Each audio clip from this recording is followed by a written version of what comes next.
Thank you. I'm concerned that we broaden the authority of the staff to be transferring assets in a significant way. I would want to include or make it the city manager and the mayor, or the vice mayor if the mayor is out of town, to be ratified subsequently by the city. I don't want to get into a situation where we are empowering anyone that isn't elected to have a significant impact. I think that's very wise. I would also ask maybe to add the city attorney and agency attorney to that. However you think it's going to perform the most efficaciously, just so long as we have an elected official in the actual decision-making process. Yes, sir. Yeah, I think that's okay. You know, I'm hearing throughout the state, I'm hearing a dangerous framing of this. You know, we're already getting into the blame cycle. You know, we're blaming Sacramento, we're blaming the governor, we're blaming this person, we're blaming that person. And I find whenever I do that I am not nearly as effective in countering and developing creative solutions to problems than if I just recognize they have their own set of problems. They certainly have screwed up this state to an unimaginable level compared to the rest of the country. And so they have to take drastic action. And that some of that action, regardless of what it ends up being, is going to affect us dramatically, no matter what it is, whether it's redevelopment or it's something else. Where we should be positioned is doing whatever we need to do to improve our position. And I don't really care who's at fault. The only people that should be at fault in regards to this is us, if we fail to act and improve our position. Which leads me to a concern I'm starting to have. We are holding on to an old model of funding of cities, and we're grasping onto it as it's slipping out of our fingers, actually as it's being wrenched from our fingers. We have to see the writing on the wall. Redevelopment has got to be the biggest priority for the next year, of figuring out a way to fund this city in ways that have never been done before. If it means bringing more creative people in, we need to find the money and bring them in. We have got to figure out a way to continue building this city without being dependent upon old models. And I think we're uniquely positioned to do that in light of the changes I see coming. But I want that to be the priority, at least as far as I'm concerned. I don't know what the rest of the council, because we've not discussed it. more validation to that we're a charter city. That was a corrective action that we took this last year. That's correct.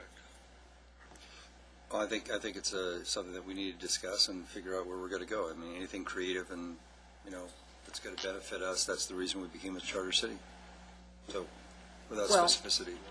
I think that's what our city staff has done over and over again. We've come up against an issue, and what they have done is step forward and been creative and thought out of the box and done the things that you've mentioned. But at the same time, I still don't know if the citizens of Lancaster and California understand just how rotten this is that's happening now to the cities. And as I mentioned this morning to Mr. Bozigan, it's as if Sacramento has cancer and it wants the rest of the state of California to have cancer. You have a healthy organ, and you don't want the other organs to get affected by that, but Sacramento doesn't seem to care. And I think the citizens, we owe our staff a great debt of gratitude for everything that they have done, and they have stepped up over and over again, and thank them for where the city of Lancaster is. And you're absolutely right. We have to protect ourselves and think out of the box in other ways and see how we can get through this. But I just want to thank the staff again for everything they've done. I appreciate how hard you work. Work harder.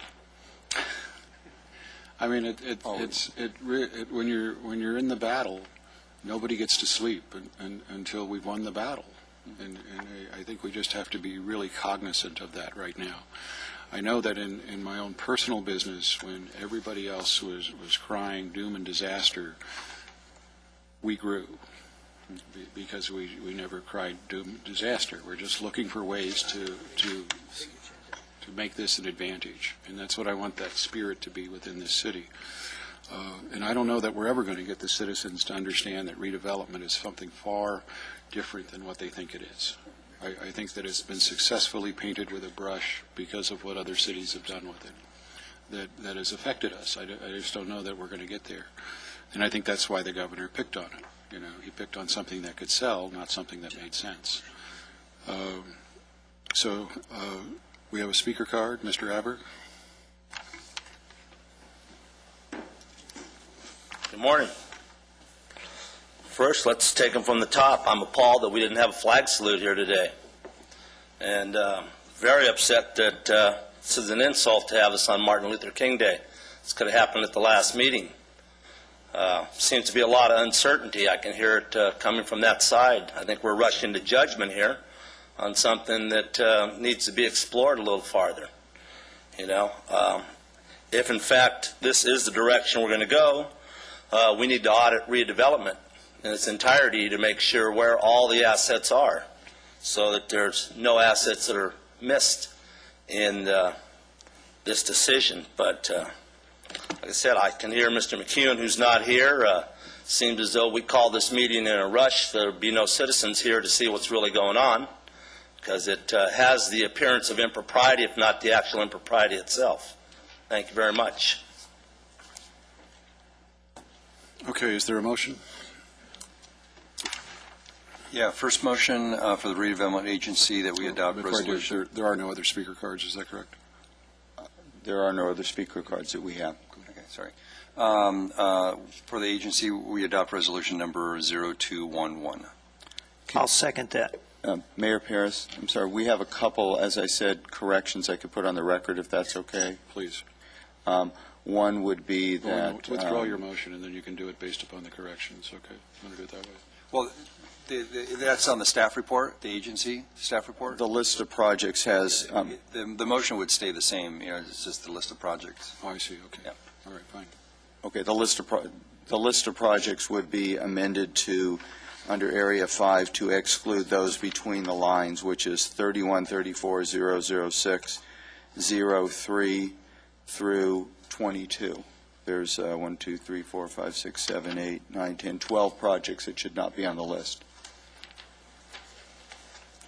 And project at the top of that same page, 3133-025-905. Those would be the corrections. Thank you. Motion stands. Let's vote.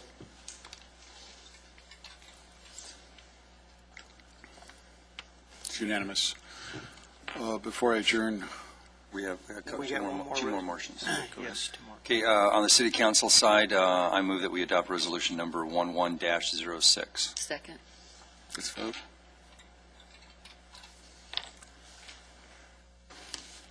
It's unanimous. And for the last motion, I'll move that the council gives the executive director the authority to take all actions necessary in consultation with the city attorney and with the mayor or the vice mayor in his absence to take any steps necessary to protect the agency and the city's revenues. I'll second that. Let's vote. It's unanimous. In the future, I do not want a meeting to start unless the video is working.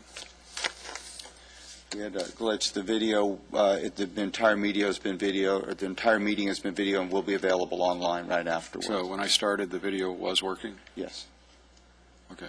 yes. All right, good. Thank you. Okay, we're adjourned until when? January 25th, 2011. January 25th, 2011 at 5 p.m. Thank you.